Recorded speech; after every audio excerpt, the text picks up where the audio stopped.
I want to thank you, Mr. Speaker, for giving this House direction that it is actually wrong for us to be mentioning other people who are not here and calling them names, like regrettably my good friend Honorable Ichung'wah called Honorable Raila an urban terrorist.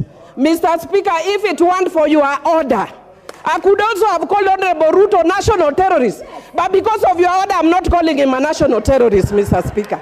And finally, Mr.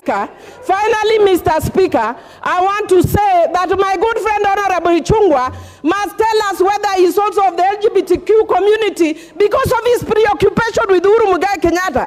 That guy is a man, bwana. Don't be too preoccupied with Honorable Uhuru Muigai Kenyatta. Order. I'm a woman, bwana. Hey, ni kitu gani wewe? Honorable Millie Odhiambo. Honorable Millie Odhiambo. Order. You cannot.